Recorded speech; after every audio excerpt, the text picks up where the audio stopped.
as we move on in our series on love. This is the part that we're probably the hardest when it talks to love, and we're talking about the loving your enemies today, and this is an important part because this is something actually quite often uniquely when it comes to teachings of Jesus. Quite often we can see some of his teachings have parallel different places, but this love one is definitely, when it comes to enemies, is one we like to avoid. We are going to sort of just talk a little bit about that today. But why is it important? Well, love is important to our faith. God says he is the God of love. It's a characteristic that he basically steps out. That's where he steps out first on, that love idea. And then he commands us we're to love our God, our neighbor, even our enemies. However, in English, love is such a broad word, has various meanings, and can be difficult to fully understand, especially when the idea of what the Bible speaks about love and even what Jesus truly intended when it comes to love. We have a much more, when it comes to love, affectionate kind of idea, which it can include that, but that is a very limited kind of love. As we learn through the Bible, the love that Jesus would talk about, the love that God speaks to, is less that love that we would talk about in a marriage couple or romance, and more, a little closer to the friendship, and even more so, community, this communal kind of love. And so, and this is just kind of what we have been kind of looking at through this love, this idea of love, and get this sort of more biblical understanding, but also trying to make it more practical and a lot less vague. Because I don't know about you, sometimes when somebody says, we got to love one another, the question is like, I don't really know what that means, because some people are easy to, and other people, I have a foot that I wish to lead off with, and it's not love. But there is a call to love, and love our enemies. So, we're exploring love. We want to see what it looks like. How is it shaped? So we examined a little bit of the word hesed, which is a Hebrew word often translated to love, but never just singularly love. It's usually steadfast love or faithful love and things like that. And we see that through the Old Testament. Then we go to the New Testament, we look at the word agape. Now, this became how they, quite often, not every place, but throughout the Old Testament, when they translated it from Hebrew to Greek, which is roughly right before the time of Jesus, there was a lot of times where they would change hesed, the Hebrew word, to agape, the Greek word. Now, but here's the thing. They're not exactly the same word, but they're one of the words that closely fits some element of what hesed meant. However, agape points to more of an unconditional, self-giving love that puts others ahead of ourselves. So again, not exactly the same word, lots of overlap, but because of this not sameness, we get a fuller picture of what it means in the Bible and how we relate the idea of love to God and to one another. Now, when examining, love needs to defining and shaping, and that's why what Paul does in that very famous love passage found in 1 Corinthians 13. It's really important. So I think sometimes we look at that love and we think, oh, that's so great. We say it in a wedding ceremony. We say it in a lot of places. But when we go back to the context, and if you were following through our journey through 1 Corinthians in the summer, this wasn't a church that was exactly getting along. So when Paul is bringing this idea of this shape of love in 1 Corinthians 13, his context is not a bunch of people going into the love of their life, marriage ceremony, we love each other, we'll never fight, we'll never do no wrong. This is like, these people who are well into the fighting, not getting along, and he's having to write, in his words, a pretty harsh letter saying, hey, this is what love looks like, even in your context. And now these are individuals coming from diverse cultural backgrounds, therefore holding different values. Also, it comes with just various social statuses that are happening in that church. And the group would most likely see each other as enemies. And here's what Paul would encourage them with. We want to look at it again. Love is patient and kind. Love is not jealous or boastful or proud or rude. It does not demand its own way. It is not irritable. It keeps no record of being wronged. It does not rejoice about injustice, but it rejoices whenever truth wins out. Love never gives up, never loses faith. It's always hopeful. It endures through every circumstances. So we look at those words that shape what love looks like. It's patient, it's kind, it's not jealous, not boastful, not proud. Does not demand its own way, it's not irritable. Keeps no record of being wrong, not rejoicing in injustice. It does rejoice when truth wins out, never gives up, never surrenders. I added that part. Toy Story? Okay. Never loses faith. That wasn't in the Bible. That was Tim Allen. Hopeful and endures.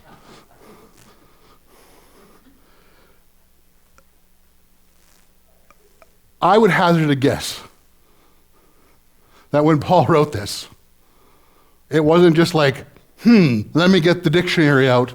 My guess is just like he's hearing all the reports of the things going on, and he's, all of those moments of something being said, somebody listening to that letter is getting a little red in the face. It's like, oh, that was me. And keeps no record of being wronged. Oh, yeah, we've been using that to our advantage. Not patient. He is responding probably to the stories and not just sort of like off the cuff, just sort of chat GPT, tell me what love means, give me the definition, there it is. He's responding to something going on. And that's really similar to kind of where we're at. There's that real world challenge. And when it comes to loving our neighbors, and loving our enemies. It's a great concept. And quite often in this kind of thing, this medium, we talk about that sort of stuff. And because we're talking to a number of people, it's hard to get into specifics. But we need to start speaking into what is the realities of the life we live, much like Paul was speaking probably to a lot of realities of a life that they were living in that moment. And we need to give shape to what love looks like. And give shape to what love looks like to our literal neighbors, whom we live right by, whom we work with, and those whom we might label enemies. And this takes using our imagination. Ron just talked about this a couple of weeks back. We brought up the idea of the golden rule. Treat others like you would like to be treated. And in that, he reminded us of the bless books that we did a few years, and it's the different things we can do to bless people. Little acts of service, just listening, sharing a meal, serving. None of it had to be heroic. I want to tell you right now, one of the biggest things we can do for people, it is not heroic, and I say this as a person who's really learning how to do this. We can listen with all our attention. I think we're living more in the world today. That's a huge feat. Listening and giving all our attention. There's so much clamoring for it. And we can do that right in our neighborhoods. We don't have to go far away, right where we are, in our daily routines, in the ordinary spaces of life. Where do we start? Not somewhere dramatic or distant, close to home. How do we begin? We begin by considering our stance in life. The posture we take towards people around us, no matter who they are. We live in a neighborhood. I'm guessing you all live in a neighborhood of some sort.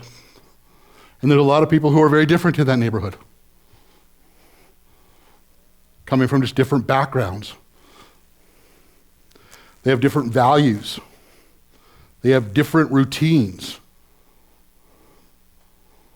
And yet, there's something always deeper that connects us, that thing we share. And the scripture tells us that every person is created in the image of God. That means each person carries inherent worth, dignity, and beauty, even if sometimes it may be hidden or bruised. It's there. I think as the church, we've done a lot to speak about sin or the idea of original sin and miss out there's something deeper and more original than the sin. That's the image of God. It starts with that stance. Everyone is made in the image of God. One of the things I've loved lately is a book I read called Healing Disquiet. And Sam Berg, who's the author, he's also a counselor, teacher, he just talked about the importance of listening to the echo of the image of God in people. That's a stance right there. No matter who that person is, are we listening for that image?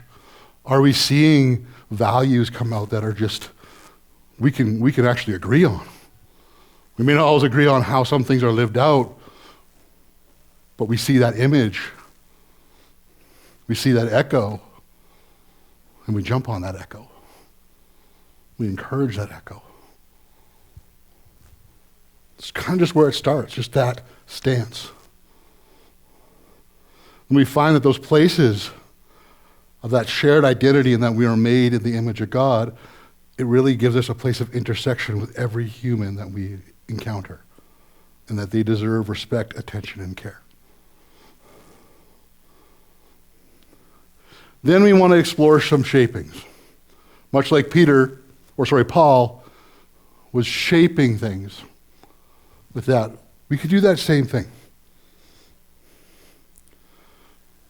We can see the thing and people are doing, and we can just notice kind of those shared things that most people say. I don't even dare say all people. Certain qualities that are really important, like kindness, patience, gentleness, humility, compassion. Most people think those are really good traits.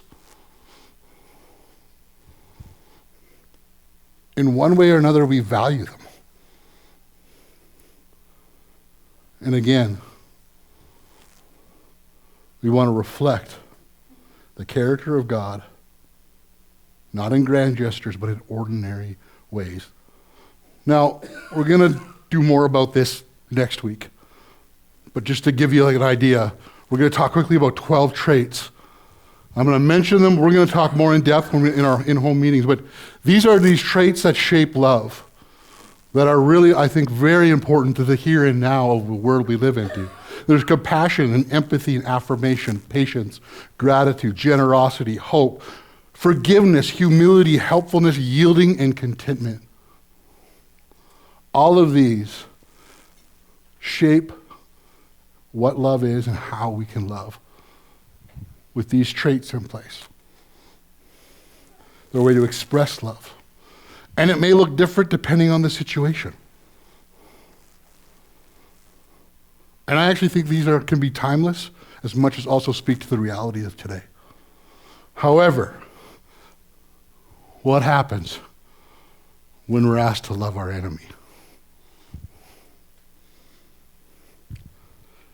I think sometimes, honestly, the truth where we kind of have the idea of love the enemy and we might buck at it, where we might, I don't know how to do it, is because so much in our culture speaks to our enemies as people like this.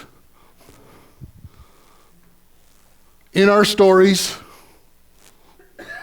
in our movies, where the evil person is evil and the good person is good, and we can easily say, well, I have no enemies because I have no Lex Luthor or Joker arch enemy. Because we have this very black and white idea, and quite often the stories we tell kind of point to that. Or we have an enemy that look like that. And I'm going to be honest, if you think you didn't have an enemy that looked like that, maybe your enemy looked like this, then you were not the good guy. Anyway. So what happens is, this is where we have to watch with enemy, with this in mind, the mindset. And I think we could do this quite often. I know I have. We can look at somebody who we might consider an enemy, and we see them in basically two dimensions. However, nobody is in two dimensions. Even looking at the Wicked Witch of the West. If you've read the original book or saw the original movie, her motivation is in her name. She's the Wicked Witch of the West, so of course she's going to be wicked. In fact, if you read the original book, the movie from 1930s makes more sense because at least they made there's a bit of a revenge thing about wanting to get the slippers back. In the book, she's just evil because somebody needed to be evil. Two-dimensional character, we don't need it. Now, I'm not going to spoil anything, but I did see the second one yesterday. The Wicked Witch, it took me a year to watch the first one and 2 weeks to watch the second one. Anyway, the Wicked Witch, there's more of a nuance going on in the whole character arc of the story of the witch. The truth is this, whoever we might see as our enemy, we need to get out of the two dimension and realize there's a way bigger story arc going on. That person is a fleshed out, three-dimensional human being and not a two-dimensional one.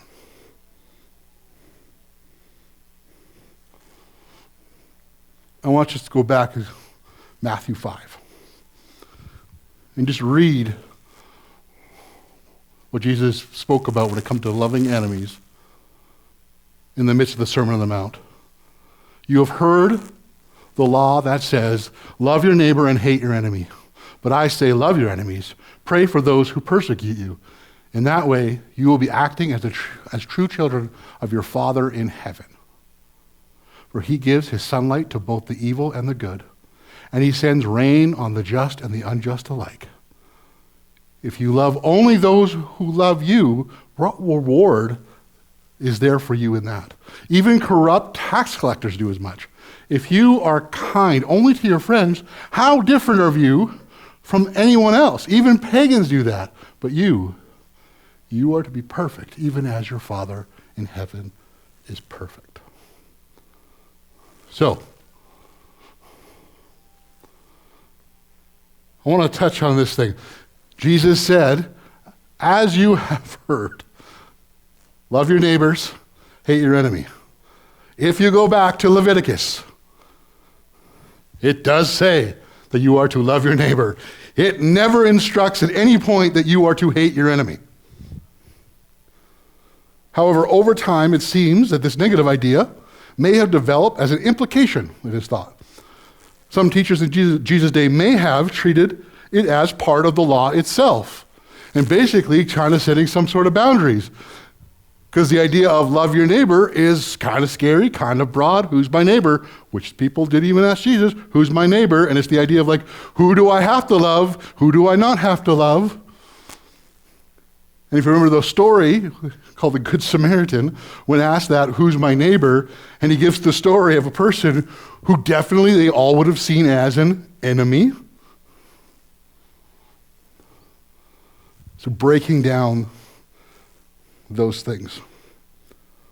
There are some groups within Israel that label Gentiles as outsiders, idolaters, or just other. They were considered unclean, seen as inferior or spiritually dangerous. These people were often to be avoided, kept at a distance, and considered beyond God's concern. Some within these groups believed that they alone were part of God's future kingdom. So even some certain Jewish people were included, but others were excluded. In some of the writings from that period outside of the biblical text, we find language that encourages loving those inside the community that you're in, while rejecting and even despising the outsider. It's also, I want to just make sure that we have the whole idea, there were also some that believed the Gentiles were part of the future kingdom of God. So not every Jewish person held to that, but some did. With this understanding, it's very easy to see a command like love your neighbor become misunderstood or narrowed, interpreted as permission to withhold love from or even hate those considered enemies. This is the mindset Jesus directly confronts in his teaching on loving our enemies.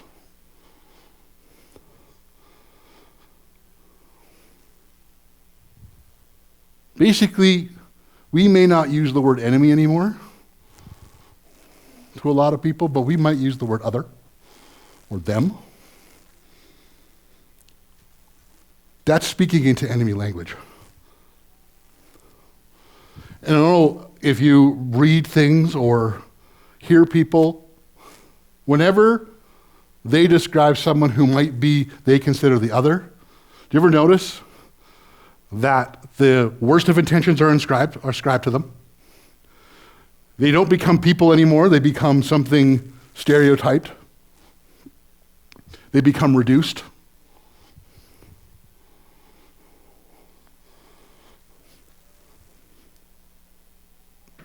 Jesus confronts this boundary-based love.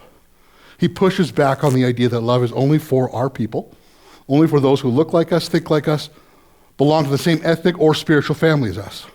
This mattered deeply for the early church. From the very beginning, the Christian community included people from a wide range of ethnic backgrounds, each bringing different values, customs, and practices.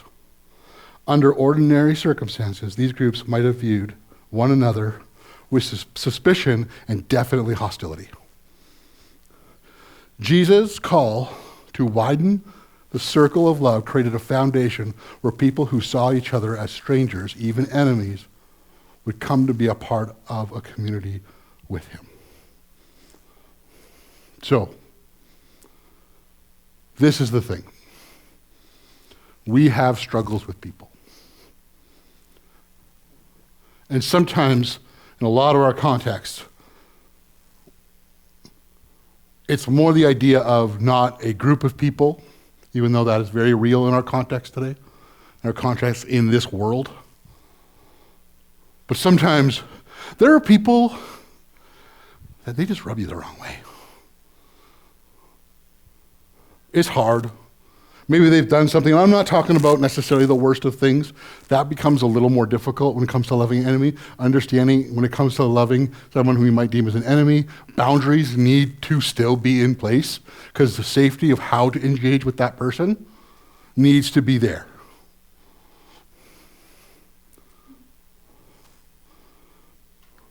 We use words, again, like them or other, to create some sort of distance, a sense that certain people are not with us. But no matter who they are made with the image of God. Their lives carry the same dignity, depth, and value as ours. Yet when someone becomes an enemy in our minds, we tend to flatten them to a two-dimensional character. We reduce them to simplified versions of themselves, often defined by the things that frustrate or hurt us. That's understandable. The hurt is real. The frustration is real. And by no means, when we say to love your enemy, it's to disregard all of that. Healing needs to happen.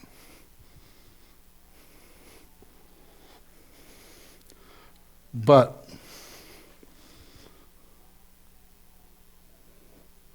when we begin to ascribe the worst possible intentions to them, we start to assume their motives. We imagine hostility.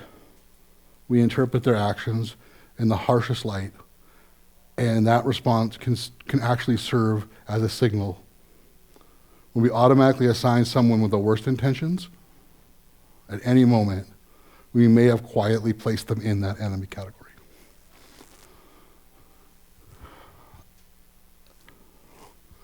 This is my strong belief. You can share it, you don't have to. Something that I'm learning for myself, that whatever someone's done, there's usually an understandable reason why they've done it. And unfortunately, it's usually not just the label of they're evil. What's done is not good. It's hurtful. It's caused immense damage. But quite often, there's an understandable reason why. Things that they haven't processed through. And again, I want to say that does not mean what has happened is okay. But we start to see that there's an understandable reason that they're doing it. We start to see them as humans.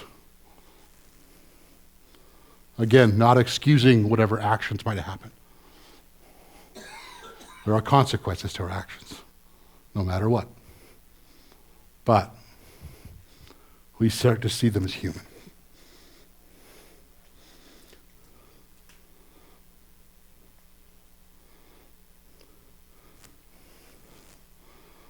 Jesus invites us to see them as so much more. To remember that those we call others, those who irritate us, oppose us, or misunderstand us, just ordinary people whom love has become really challenging, are still image bearers. They are more than the role we have cast them in. And love begins when we allow them to become three-dimensional again. In fact, I would say this. One of the biggest things we can do to love someone we might be in that enemy category is just to see them as three-dimensional. I don't think you need to be their best friend. It might not be safe to do that, so don't. They may not have earned the right to trust to access to your life. That is okay, but we can still see them as three-dimensional humans. Sometimes that's hard. Again, it does not mean you will become their closest friend, nor does it mean we must show them even the same amount of intimacy or trust we offer to those closest to us. But in that message that Jesus talked about loving your enemy, he gave us a starting place. He said, love your enemy. Pray for those who persecute you. If you don't know what to do, if there's safety things that you need to seriously consider, and please do that, Jesus gives you that place. Just pray. Just pray for them. You don't have to worry about moving beyond that. Jesus literally gives us that starting place. Just pray for them.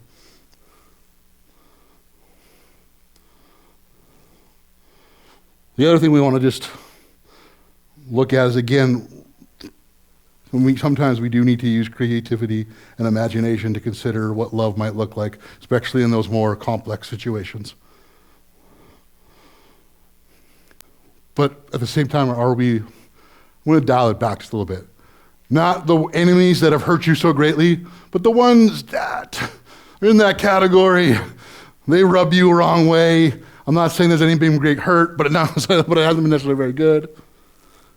Are you still longing to see the good, that you're working for the good, even though we might consider in that category? And that posture, however small, is the beginning of Christ-like love. Now, before we get to the end, I do want to leave us with this. At the end of there, Jesus says to be perfect, like God is perfect. That does not mean flawless.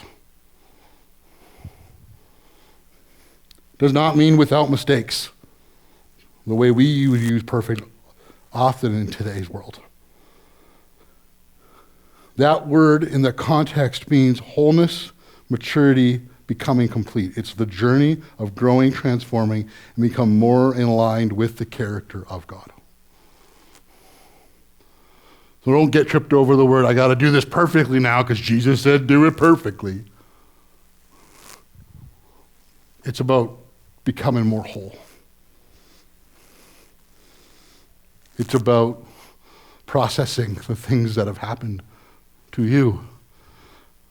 And I think really, it's just starting to see those people who are enemies, and wherever they are, as three-dimensional human beings.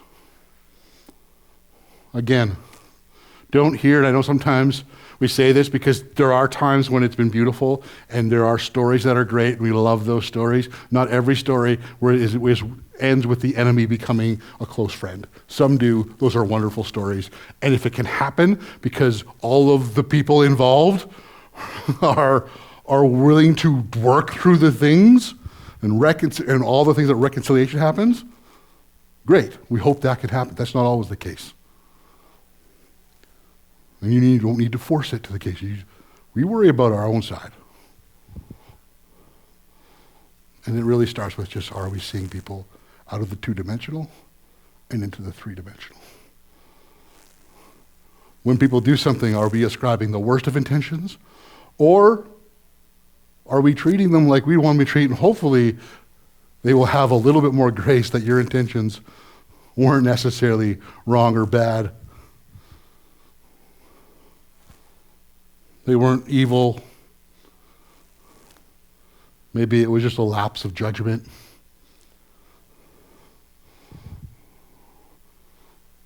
Maybe it wasn't anything bad at all. Maybe there was a good reason behind it, or understandable. I don't want to get caught up with the word good. Understandable reason.